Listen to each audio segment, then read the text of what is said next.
part of going to Olodumare, and what is Olodumare? So I said Edumare. Edumare is the owner of today, the owner of yesterday, the owner of all days to come. Who is Edumare? Who is Edumare? Edumare or Olumare? I said Edumare. Edumare. Huh? God. No. You said God? Mm-hmm. Yes, God. So God is Olodumare, Edumare. You know, God has many names. Right. There's no shortage of names when it talks about honoring the creator, the source, whatever you're going to call him. Olodumare, Edumare is the same. It means, Edu means darkness. So darkness is the great darkness of the world. And so Edumare has this sense of what is going on here and present, omnipresent, right? So there's an omnipresence. The next part of the thing that I had you to say is talking about the Irumole. Do you know who Irumole are? Right-handed, the spirits of God that was God. Right. So they're not right in hand or left hands in this particular instance. The Irumole are those spirits which are heavenly spirits that came from heaven and came down to earth. Iba Mole are the ones who exist here and got almost like what the Catholics call canonizing. In other words, they've been elevated. Shango is a Yemonja or Ya. These are people who lived and then they were elevated to the process of what we call spiritual deity, which we call Orisha. And so Orisha is very, very important in terms of just the elevation of how they move. And then the next, after that, we went and talked about, so why are they there? Why are these beings there? They're beings there to serve God. And so when we give praise to Oya, when we give praise to Ogun, when we give praise to Mother Dear, Mother Earth combs her hair with a rake, may she never swallows up. When we deal with these different divinities, they are all under the service of what? Edumare, God, Olodumare, Olorun, all the many, Oyigi Yigi Otariku Oba, Tarere Kaye, all the different many's. There's many names in Yoruba that we use. There's not 99 attributes. There's not just one.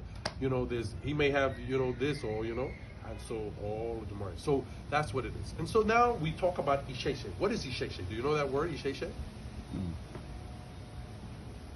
Isese represents I-S-E-S-E. Isese represents the ancestral. And so this tradition is ancestral tradition. It is brought to you through me, who was brought to me through my elders, and through Yegifini and through Efunlayo, that we bring you the tradition, how we bring the tradition, how you went through the door, how you went through the process of what we call ritual space. I love that word. Ritual space is very important, creating ritual space. This is a ritual space. This is also a space of, bringing about clarity and harmony between everything. So then we talk about Orumila. Who is Orumila?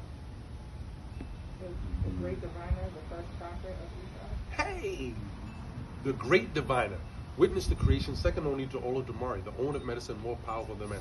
By the way, if you are worried about trying to write this down, each and every one of you will get a copy. This is one of the things that I do. So I will give you a copy of the prayer, so you don't have to worry about it.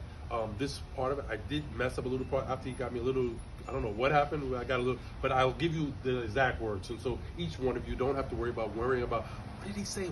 No, I'll give you a copy. I can text you at the end of the conversation today. Each one of you will have a copy, Yegi Pini, I will make sure you have it as well, of this. And it is an Odu called Oyeku She. And a man by the name of B. Yoko is the one who created and made this part of an Odu. So Odus are something else that we'll discuss a little bit later on. And of course, that is what we are all about here to get. The next part of it is that Orumila is a diviner. He's a witness creation, second only to Olodumare. In other words, he was there at the time in which your divination, your process of coming into the world was, your destiny. So he knows. He's like, I was there when you came. It's like somebody who's older and they look and they say, I remember when you was born. I remember you was in your mama belly. You was your mama had you so and so on a Sunday. She went and fell and dropped you down about 6'5", 6 or 7 in the night. I was there. You was out there screaming. Somebody who knows your past. And a woman that was there when you were coming into the world to know.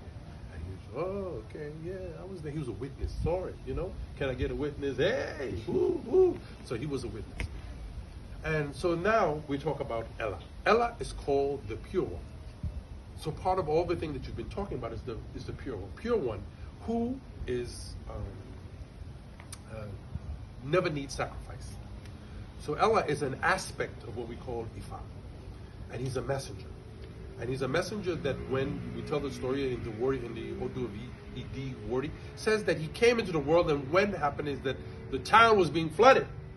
And he went, and they said they needed a sacrifice, a human sacrifice, to be able to appease the great river. And so it was at that point in time, he said, I will take, no one wanted to join, want to help take that job on. But he stood up and said, I will use myself as a servant. He said, oh, but then what do you want? What do you want us to do? He says, I want nothing. Well, we promise we'll always call your name, and he went and became the sacrifice for the town. And after that, it was at that point, no human sacrifice was ever performed ever again in ritual space for Ifa, according to the story. And so when it's at that point, he took himself and he walked into the river and sacrificed. And never did they have flooding in the town, and the ground flowers and everything in the town went well. And so this is part of what that story tells us about how he sacrificed. But he always is a messenger.